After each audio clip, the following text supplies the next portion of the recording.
अस्सलाम वालेकुम। प्रोग्राम कुतुबनुमा के साथ ताहिर अहमद भट्टी आपकी खिदमत में हाज़िर है।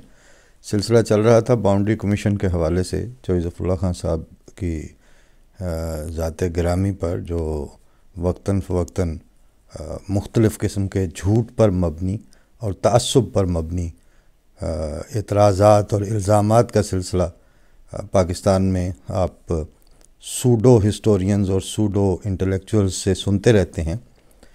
उसके जवाब में मैं उस बाउंड्री कमीशन के सामने चौधरी साहब के पेश होने, केस की तैयारी करने, पंजाब की मुस्लिम लीग के उस वक्त के जो बड़े बड़े थम और सुतून थे उनका क्या रवैया था और क्या उनकी कंट्रीब्यूशंस थी, और चौधरी साहब तने तनहा किस तरह उस केस को तैयार कर रहे थे और किस तरह उसके लिए बारगाहे रब्बुल इज़्ज़त में इस्तिमदाद के लिए फरियाद कुना होते हुए वो कोशिश जारी रखे हुए थे। उस सिलसिले में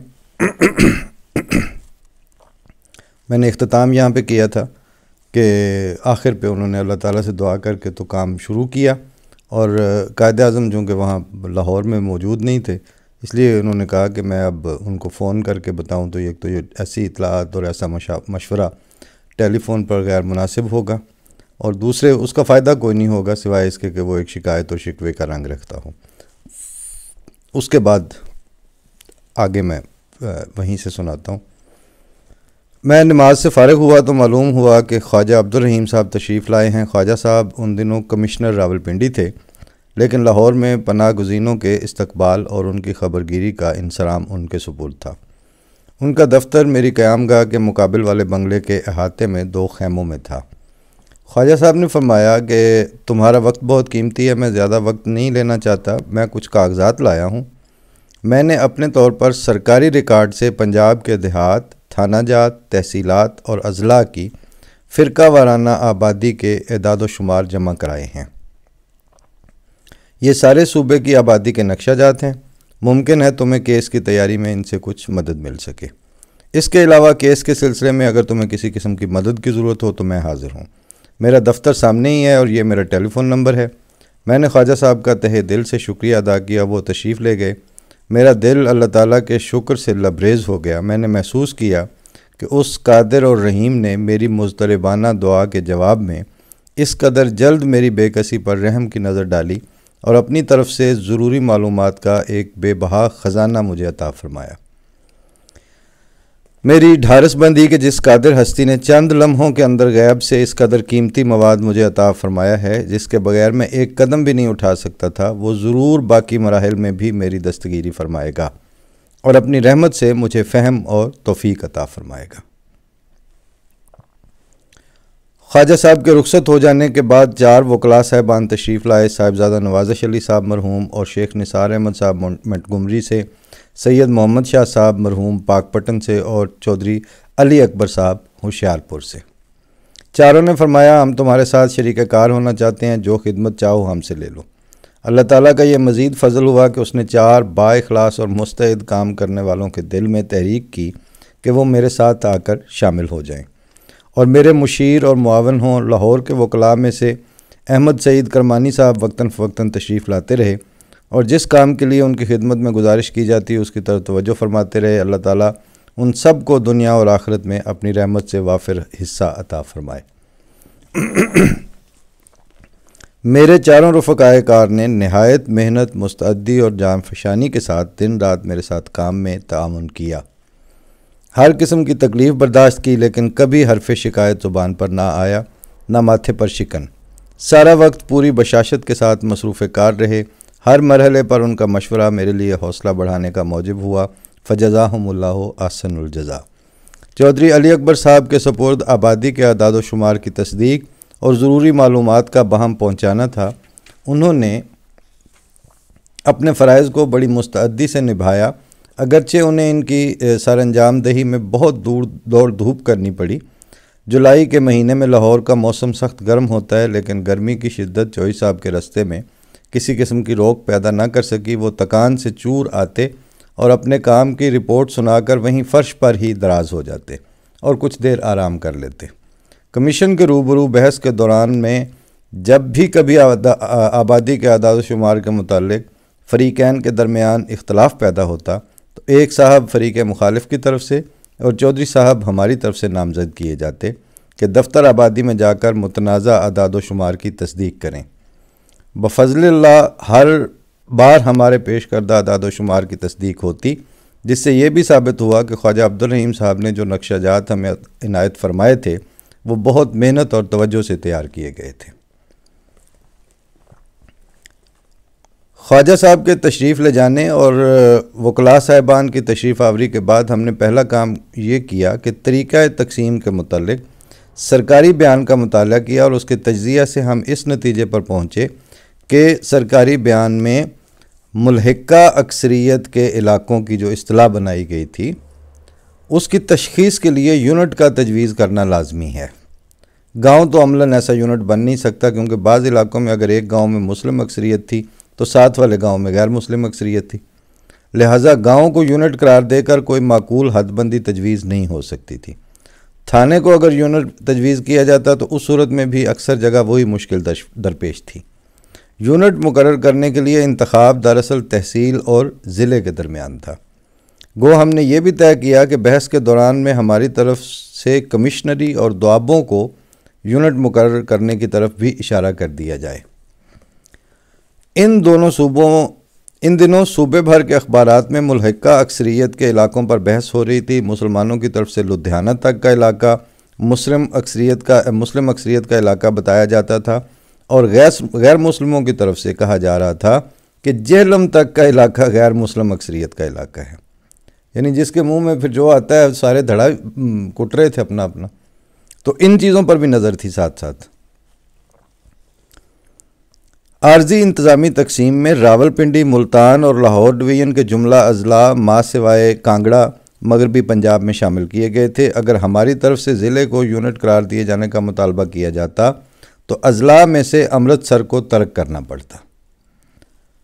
इस खदशे का इजहार भी किया गया कि अगर हमने ज़िले को यूनिट करार दिए जाने का मुतालबा किया तो उससे ये नतीजा अखज़ किया जाएगा कि हम इंतज़ामी तकसीम में जो इलाका मगरबी पाकिस्तान में शामिल किया गया है उससे भी कम इलाका लेने पर रजामंद हैं और उसके नतीजे में मुमकिन है हमारे इलाके को और भी कम कर दिया जाए। तहसील को यूनिट करार देने से ये नतीजा बरामद होता था कि ज़िला फ़िरोज़पुर की 2 तहसीलें फ़िरोज़पुर और ज़ीरा और ज़िला जलंधर की 2 तहसीलें नवां शहर और जलंधर मुस्लिम अक्सरियत के इलाके थे। उनके साथ मशरक़ की तरफ मुल्हिका तहसील दसवा ज़िला होशियारपुर थी। इस तहसील में ना तो मुसलमानों की कसरत थी ना हिंदुओं की और सिखों की। ईसाई आबादी जिस फ़रीक के साथ शामिल हो जाती उस फ़रीक की कसरत हो जाती।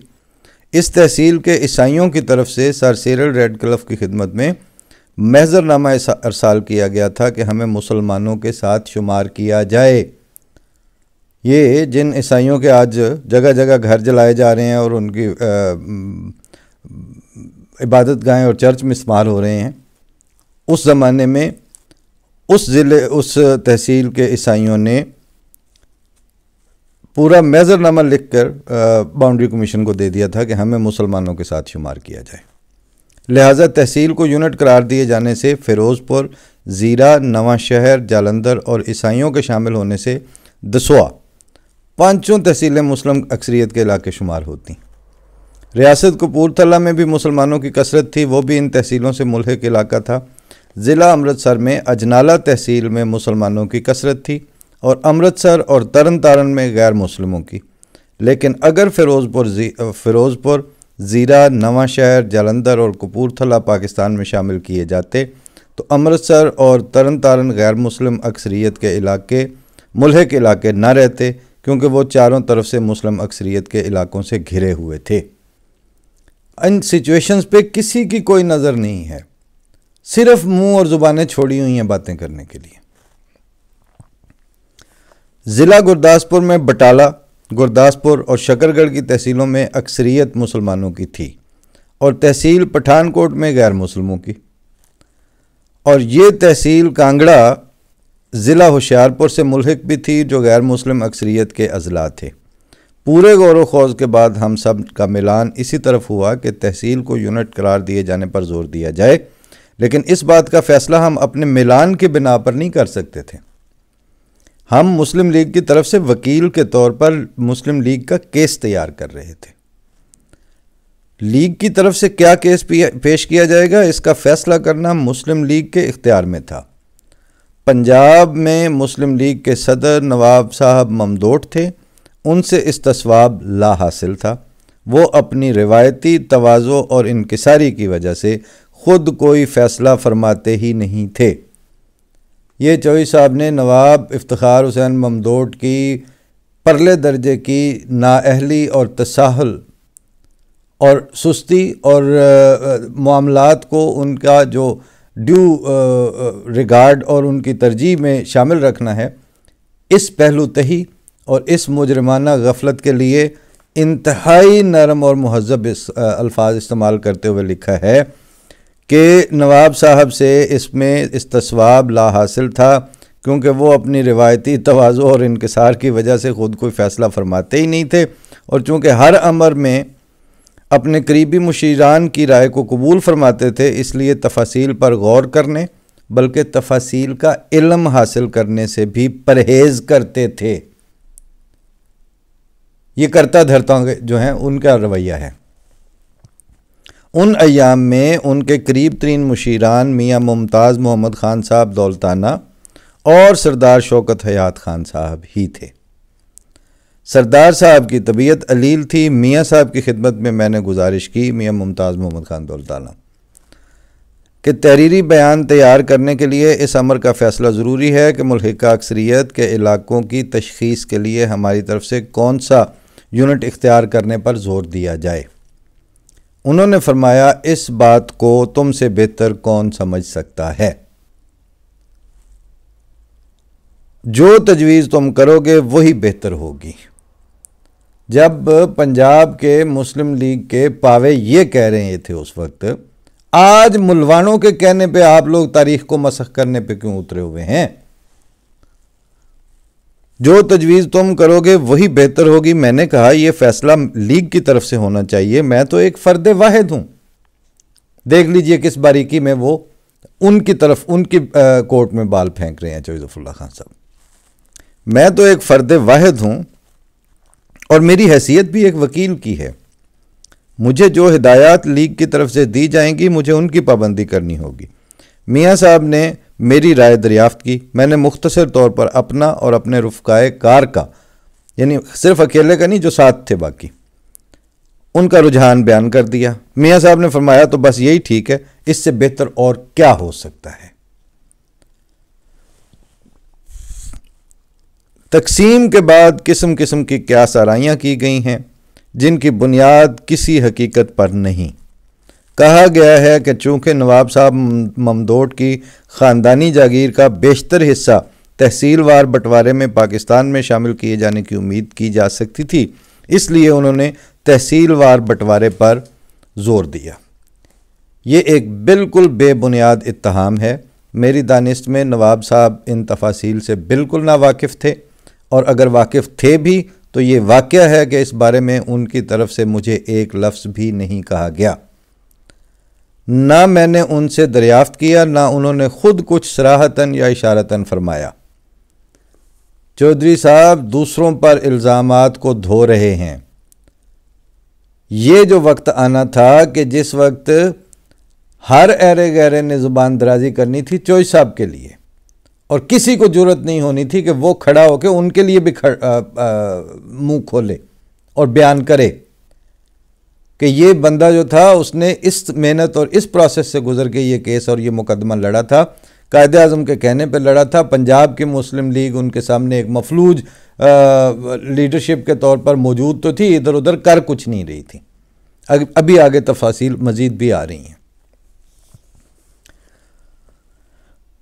हकीकत यह है कि उन दिनों सूबे के हालात में तेज़ी के साथ अबतरी पैदा हो रही थी। तबाही में इंतशार और सरासीमगी थी। मुतल्लिका कारकुनान सूबा के लिए किसी अमर पर संजीदगी से गौर करना मुश्किल हो रहा था। इन अहम उमूर के मुताल्लिक पहले से ना कोई तैयारी की गई थी, ना मुतल्लिका असहाब ने इस पर गौर किया था, लिहाजा फ़ैसला करना आसान न था।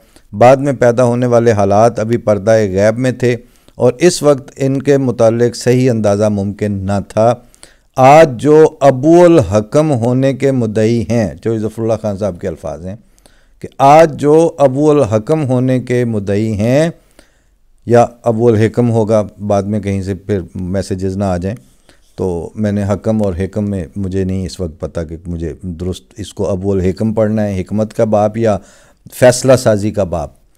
तो आज जो अबुल हकम होने के मुद्दई हैं, उस वक्त नामालूम क्यों खामोश और दम बखुद थे।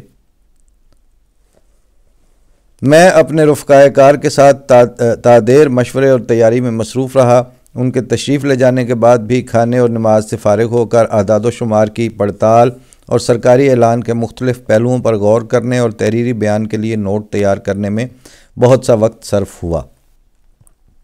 गरज मंगल का दिन बड़ी परेशानी में कटा, लेकिन सोने के वक्त तक मेरी तबीयत में किसी कदर सुकून पैदा हो गया था। अल्लाह ताला ने महज अपने फ़ज़्ल करम से बुनियादी मवाद भी मुयस्सर फरमा दिया और मुखलिस रफ़क़ाए कार भी अता फरमा दिए। इल्मी की तारीकी में कुछ उजाला भी कर दिया है। बुध की सुबह को मैं जल्द तैयार होकर नाश्ते से फ़ारिग हो गया। 7 बज चुके थे, लेकिन नवाब साहब के मऊदा जूद नवीस अभी तक तशरीफ़ नहीं लाए थे। उनके इंतज़ार में कागज़ात की मज़ीद देखभाल और तैयारी में मसरूफ़ रहा, हत्ता के 8 बज गए। मैं फिर परेशान हुआ। ख्वाजा अब्दुल रहीम साहब की खिदमत में टेलीफ़ोन पर गुजारिश की। उन्होंने फरमाया मैं अभी इंतज़ाम करता हूँ। चंद मिनट के बाद उन्होंने इतला दी कि उनके दोनों स्टेनोग्राफ़र ज़रूरी सामान 9 बजे तक मेरे पास पहुँच जाएंगे। चुनांचे ये दोनों साहिबान 9 बजे से पहले ही तशरीफ़ ले आए और मैंने तहरीरी बयान का मुसव्वदा लिखवाना शुरू कर दिया। इतने में मेरे रफ़क़ाए कार भी तशरीफ़ ले आए और मेरे साथ शामिल हो गए। मैं लिखवाता जाता था और वो जहाँ ज़रूरत समझते मशवरा देते या इस्लाह करते। दोनों जूद नवीस अपने फ़न के माहिर थे और बहुत तवज्जो, मेहनत और इखलास के साथ काम करते रहे, जिससे हमारे लिए बहुत सहूलत हो गई। फ़जज़ाहुमुल्लाह अहसनुल जज़ा नवाब साहब के मऊदा जूद नवीस बहस के आखिर तक हमें मुयस्सर ना आए। स्टेनो टाइपिस्ट और जो नोट्स लेने वाले तक हैं वो मुहैया नहीं कर सके वो उस वक्त, और ना ही नवाब साहब की तरफ से कोई इतला मिली कि उन टाइपिस्टों का बना क्या, हुआ क्या आखिर उनके साथ। जिम्मेदारी और गैर जिम्मेदारी का ये कंट्रास्ट उस वक्त एग्जिस्ट कर रहा था। किसको इतनी फुर्सत है, यही चंद सफ़े देख ले। और इसके अलावा हम तो खैर वक्तन फ़वक्तन जो मोहम्मद अली जो बाद में वज़ीर आज़म भी हुए उनकी ऑटोबायोग्राफ़ी का भी जिक्र भी आएगा, और भी बहुत से लोग हैं, सरदार शौकत हयात की हैं, उन सवाने उम्रियों को देख लें। चाहे ज़फ़रुल्लाह खान साहब की दफ़ा तो खैर आपको सांप सूंघ जाता है, बाकी लोग भी थे उस वक्त। फिर फरमाते हैं कि हज़रत खलीफतुल मसीह सानी रज़ी अल्लाह ताला अन्हु उन दिनों लाहौर ही में तशरीफ़ फरमा थे। बुध की दोपहर को मौलाना अब्दुल रहीम साहब दर्द तशरीफ़ लाए और फरमाया, हज़रत साहब ने यह दरियाफ़्त करने के लिए मुझे भेजा है कि हुजूर किस वक्त तशरीफ़ लाकर तुम्हें तकसीम के बाज़ पहलुओं के मुतालिक मालूमात बहम पहुँचा दें। खाकसार ने गुजारिश की कि जिस वक्त हुजूर का इरशाद हो खाकसार हुजूर की खिदमत में हाजिर हो जाएगा। दर्द साहब ने फरमाया, हुजूर का इरशाद है कि तुम नहायत अहम कौमी फ़र्ज़ की सरअंजाम दही में मसरूफ़ हो, तुम्हारा वक्त बहुत कीमती है, तुम अपने काम में लगे रहो, हम वहीं आ जाएंगे, मौजूदा हालात में यही मुनासिब है। चुनांचे हुजूर तशरीफ़ लाए और बंटवारे के उसूलों के मुतालिक बाज़ नहायत मुफीद हवालों की नकलें खाकसार को अता कीं, जिस पे अब ये बकवास होती है जगह जगह कि जी वो मिर्ज़ा बशीरुद्दीन और महमूद और कादियान का इलाका और कादियान को शामिल करना, आगे उसकी तफसील देख लें कि वो क्या नकूल अता फरमाई। और फरमाया, असल कुतुब के मंगवाने के लिए हमने इंग्लिस्तान फरमाइश भेजी हुई है, अगर वो कुतुब बर वक्त पहुँच गईं तो वो भी तुम्हें भेज दी जाएंगी। नीज़ इरशाद फरमाया, हमने अपने ख़र्च पर, जमात अहमदिया के इमाम उस वक्त के फरमा रहे हैं कि हमने अपने ख़र्च पर दिफा के एक माहिर प्रोफेसर की खिदमात इंग्लिस्तान से हासिल की हैं। वो लाहौर पहुंच चुके हैं और नक्शा जात वगैरह तैयार करने में मसरूफ़ हैं कि पाकिस्तान के लिए दिफाई नुक्ता नज़र से तकसीम कि जब बात हो रही हो तो क्या फ़ायदेमंद चीज़ होगी। तुम तहरीरी बयान तैयार कर लेने के बाद उनके साथ मशवरे के लिए वक्त निकाल लेना, वो यहाँ आकर तुम्हें ये पहलू भी समझा देंगे। Technical defence point of view. चुनांचे मुतल्लिका कुतुब इंग्लिस्तान से कादियान पहुंची और वहां से एक मोटरसाइकिल सवार उन्हें साइड कार में रखकर लाहौर ले आए और दौरान बहस वो किताबें हमें मुयस्सर आ गईं जो ऑल द वे इंग्लिस्तान की वहाँ से मंगवाई गई थी। उनसे हमें बहुत मदद मिली। प्रोफेसर स्पेट ने दिफाई पहलू मुझे खूब समझा दिया।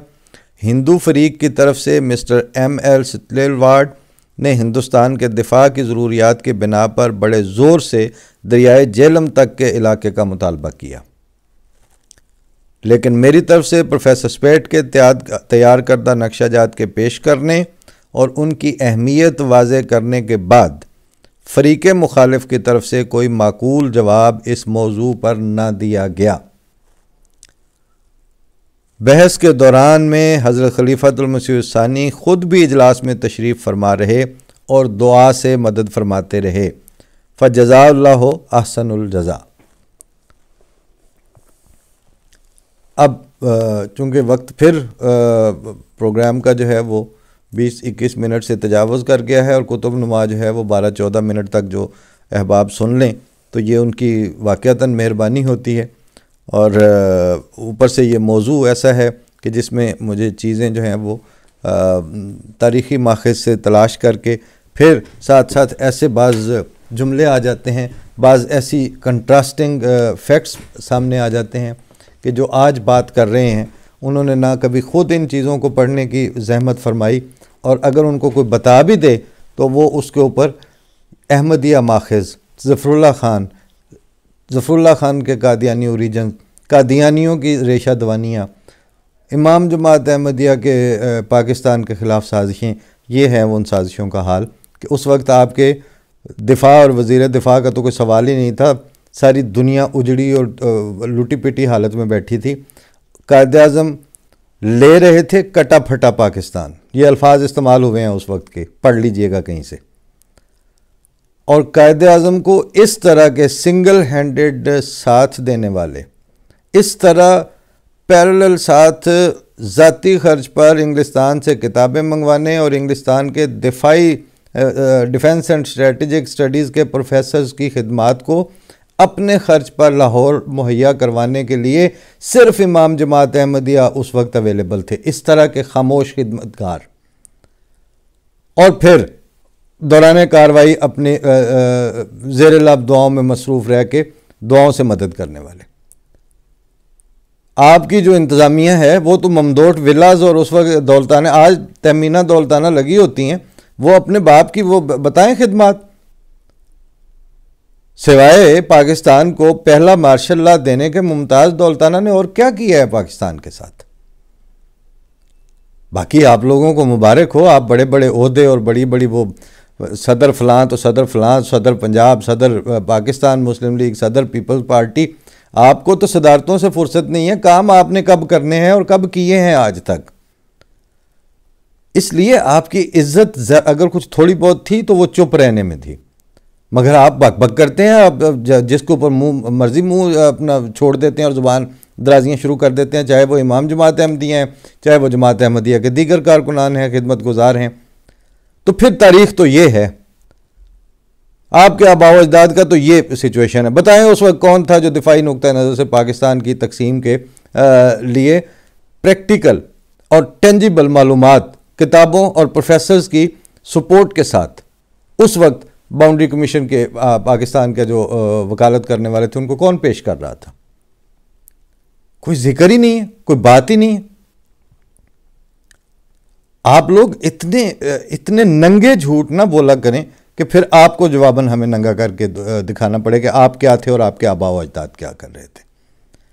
बहरहाल मैं सारी बातों के बाद आखिरी वो एक शेर अक्सर मैं सुनाता हूँ सलीम कौसर की एक गज़ल का कि गुमनाम से ही मरकज़ी किरदार तो हम थे, फिर कैसे भला तेरी कहानी से निकलते, और तारे जो कभी अश्क फिशानी से निकलते, हम चांद उठाए हुए पानी से निकलते। फ़ी अमानिल्लाह। अगले अभी ज़ाहिर है फिर इसका पार्ट 3 भी आएगा, फिर उसके बाद ही ये सिलसिला ख़त्म होगा। कम से कम इस बाउंड्री कमीशन वाले टॉपिक को तो यहाँ से समेट लिया जाए। बाकी अल्लाह ताला जज़ा दे सुनने वालों को भी, कि मैंने पिछले प्रोग्राम में देखा है कि कुतुबनुमा को खिलाफ मामूल ज़्यादा लोगों ने देखा, ज़्यादा तवज्जो से सुना और पसंद किया। आपका शुक्रिया, क्योंकि आपकी इस हौसला अफजाई से हमें सिर्फ इतना एहसास हो जाता है कि ये जो बात हम कर रहे हैं, और कुछ नहीं तो 1000-2000 बंदे इसको संजीदगी से सुनने वाले मौजूद हैं। तो एक किताब की भी इतनी अहमियत होती है। इस तरह यूँ समझें कि हम आधे घंटे की किताब लिख रहे हैं आपके लिए इस कुतुबनुमा की सूरत में, बाज़ मौज़ूआत के ऊपर। फ़ी अमानिल्लाह। इंशाअल्लाह अगले प्रोग्राम में फिर मुलाकात होती है। अस्सलाम वालेकुम वरहमतुल्लाह।